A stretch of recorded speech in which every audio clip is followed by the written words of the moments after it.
오늘 우리에게 주신 하나님의 말씀은 베드로전서 3장 1절부터 7절입니다. 베드로전서 3장 1절부터 7절입니다. 다 함께 합독하도록 하겠습니다. 아내들아, 이와 같이 자기 남편에게 순종하라. 이는 혹 말씀을 순종하지 않는 자라도 말로 말미암지 않고 그 안에 행실로 말미암아 구원을 받게 하려 함이니, 너희의 두려워하며 정결한 행실을 봄이라. 너희의 단장은 머리를 꾸미고 금을 차고 아름다운 옷을 입는 외모로 하지 말고, 오직 마음에 숨은 사람을 온유하고 안정한 심령에 썩지 아니할 것으로 하라. 이는 하나님 앞에서 값진 것이니라.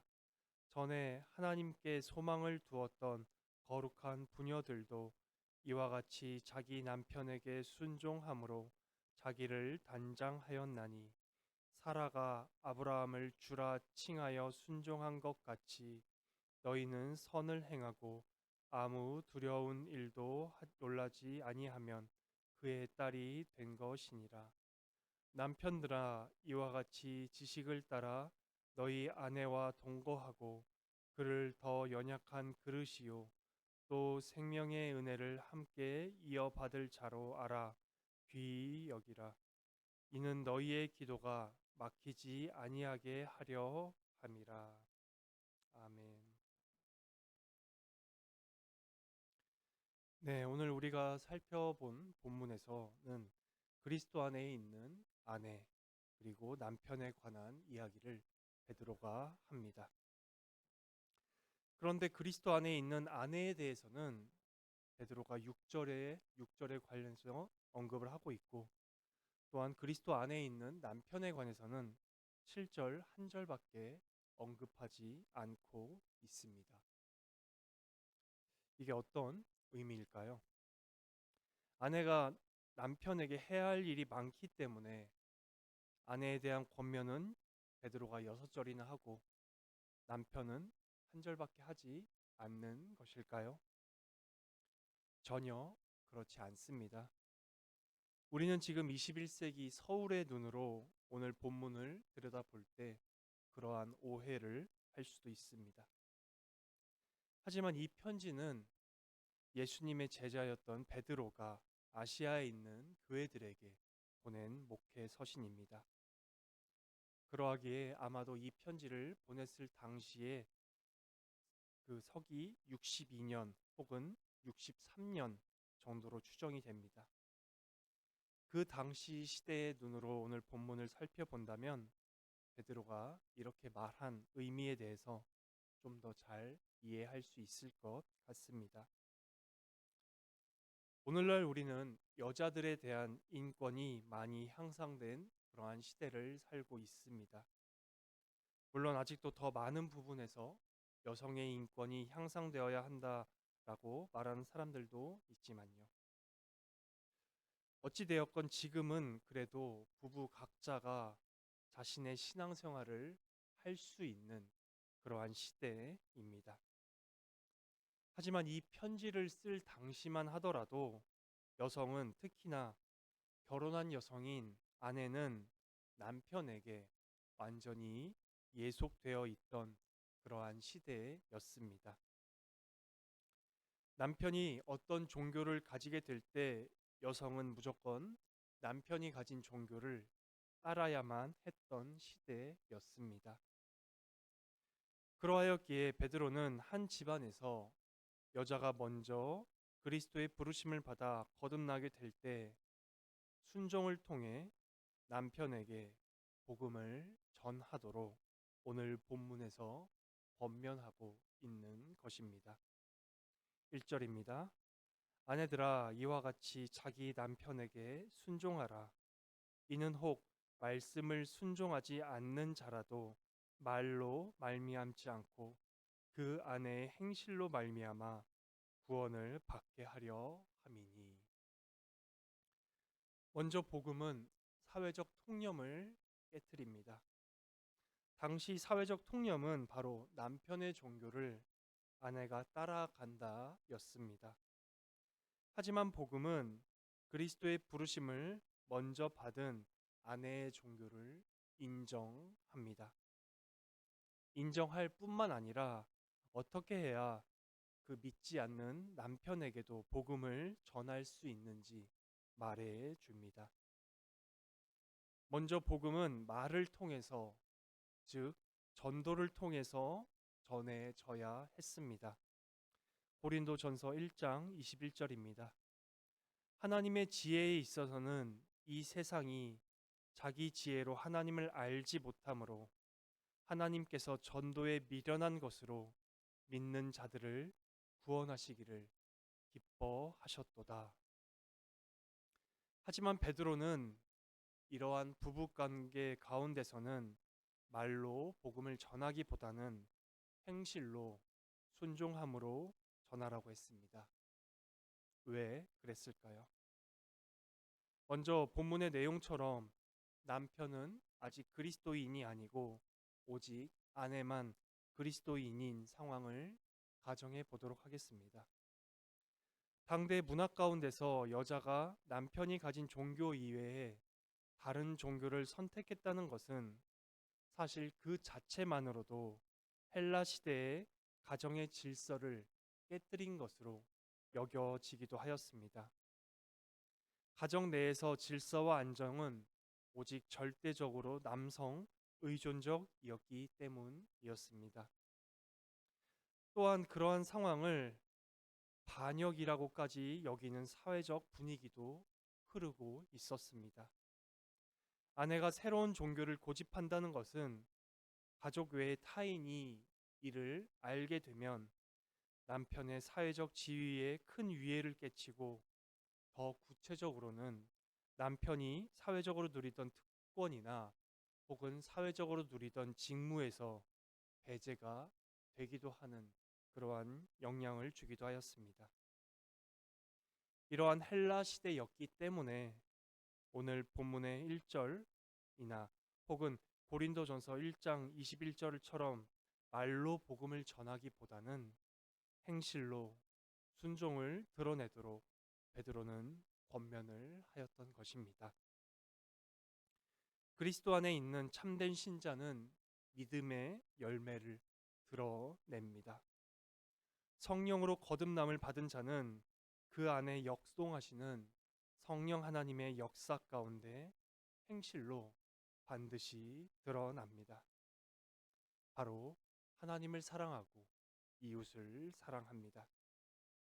이러한 성령 하나님의 역사하심을 베드로는 너무나 잘 알고 있었기 때문에 오히려 복음을 말로 전하기보다는 선한 행실을 통해 혹은 남편을 향한 순종을 통해 복음을 전하도록 권면하였습니다. 예를 들어서 어느 날부터인가 아내가 남편을 향해 순종하고 그의 얼굴에는 미소와 여유가 넘쳐 흐르고 또한 주변 이들을 향한 사랑이 넘쳐 흐르게 될 때 처음에 남편은 우리 아내에게 무슨 기분 좋은 일이 있나 보다 정도로 인식할 것입니다. 하지만 3절처럼 아내가 당대의 다른 여인들과는 다르게 자신을 꾸미고 치장하는 일에 관심을 보이기보다는 오히려 4절처럼 이웃을 향한 사랑이 넘치고 또한 그렇게 보내는 날들이 점차 쌓여가고 누적될 때 남편은 아내에게 물어볼 것입니다. 그러면 그때 아내는 조심스럽게 예수 그리스도의 복음에 대해 전할 기회를 얻게 되는 것이죠. 하지만 이것을 또한 우리는 일반화하여서는 안 됩니다. 이것은 오직 남편과 아내의 관계 가운데서 있는 전도의 방법입니다. 일반적인 전도 방법은 우리가 좀 전에 살펴본 것처럼 복음을 말로 전하면서 하는 것이 바로 일반적인 전도 방법이죠. 그러면서 베드로는 사라가 아브라함에게 행했던 순종에 대해서 말합니다.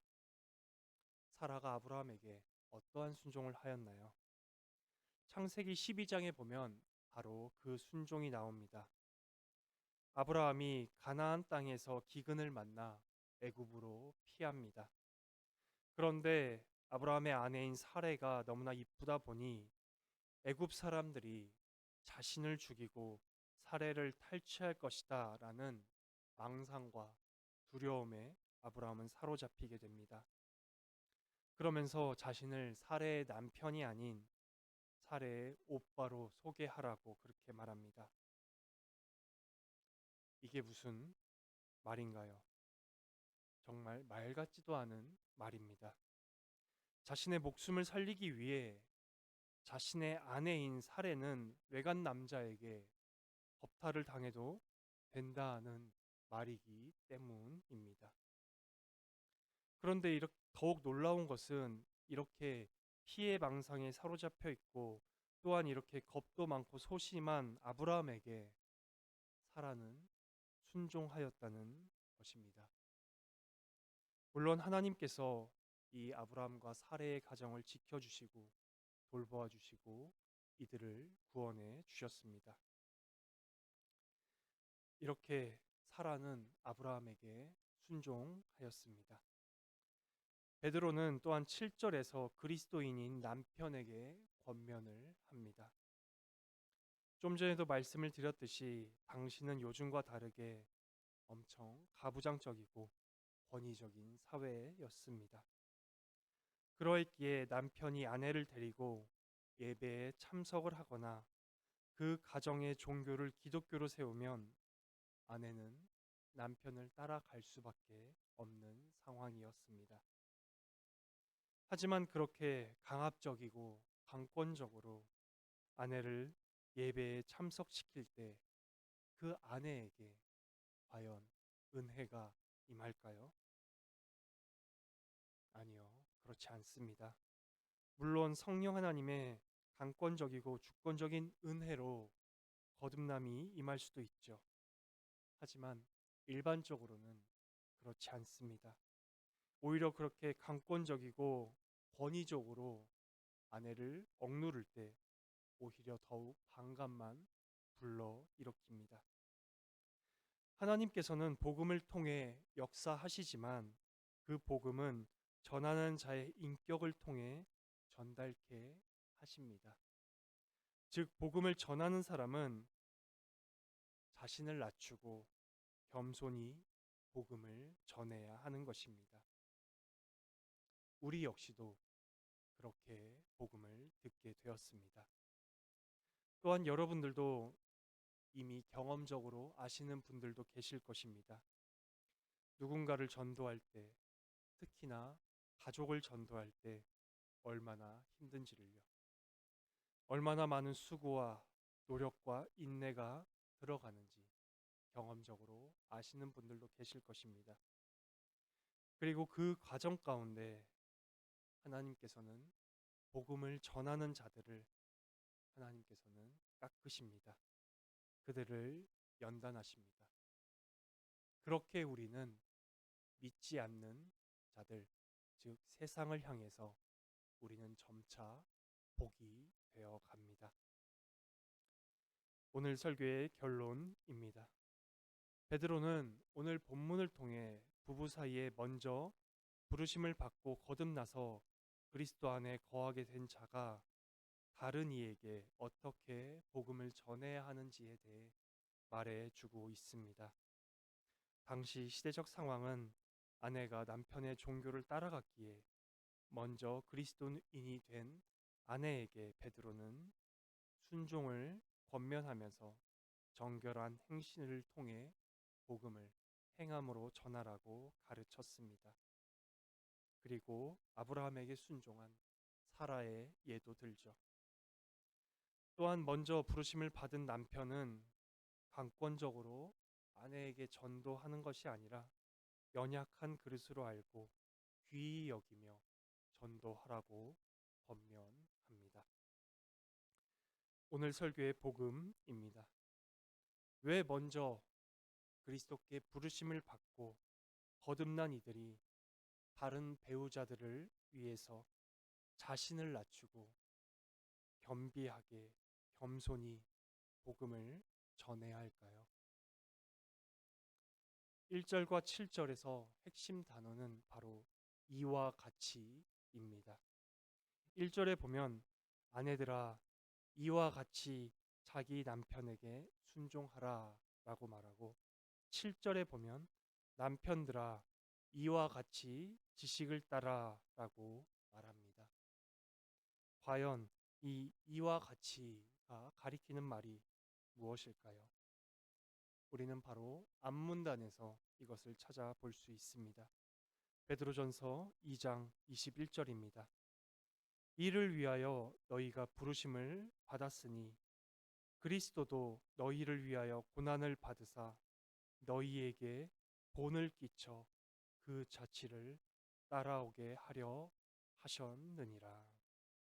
아멘. 왜 우리는 복음을 듣는 자들에게 우리 자신을 낮추고 겸손히 복음을 전해야 할까요?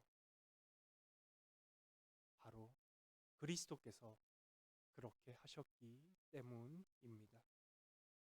그리스도께서는 베드로에게 어떻게 하셨나요? 그의 발을 씻겨 주셨습니다. 당시 유대인 하인도 하지 않는 일을 하나님께서 죄인인 제자에게 베푸셨습니다. 발만 씻기셨나요? 제자들과 그 제자들을 통해 믿음을 얻게 될 모든 이들을 위해 십자가에서 그 모든 죄값을 다 치르셨습니다. 온몸이 다 발가벗긴 진 채로 그 수치스럽고 치욕스러운 십자가의 죽음을 예수께서는 감당하셨습니다. 그리고 부활하신 후에 예수께서는 베드로를 친히 찾아오셨습니다. 그 베드로는 이미 예수님을 3번이나 부인하면서 깊은 좌절감과 낙담과 무기력함이 그를 가득 채우고 있었습니다. 하지만 예수께서는 그를 거기로부터 구원하시기 위해 친히 찾아오셔서 그에게 3번 물으시며 그의 사도직을 다시금 회복시켜 주셨습니다. 그렇게 그리스도의 은혜를 받은 베드로였기에 그 베드로 역시도 평생 예수 그리스도께서 걸어가신 발자취를 따라 살아갔습니다. 그러다가 결국 베드로는 로마에서 순교당한 것으로 알려져 있습니다. 그 베드로를 그렇게 사랑하신 그리스도께서는 오늘날 우리에게도 동일한 은혜를 베풀고 계십니다. 이 새벽 시간을 통해서 자신의 양무리들을 이 설교자를 통해 부르십니다. 그리스도께로 오십시오. 그리스도께로 오십시오. 그리스도 안에서 우리에게 베푸신 그 위대한 복음을 누리고 맛보고 경험하면서 그 복음을 모르는 우리의 이웃들에게 그 복음을 전하길 바랍니다. 그리하여 예수께서 행하신 것처럼 복음을 겸손히 낮은 자세로 우리의 이웃들을 사랑하는 마음으로 그 복음을 전하는 우리 낙현교회가 되기를 간절히 소망합니다.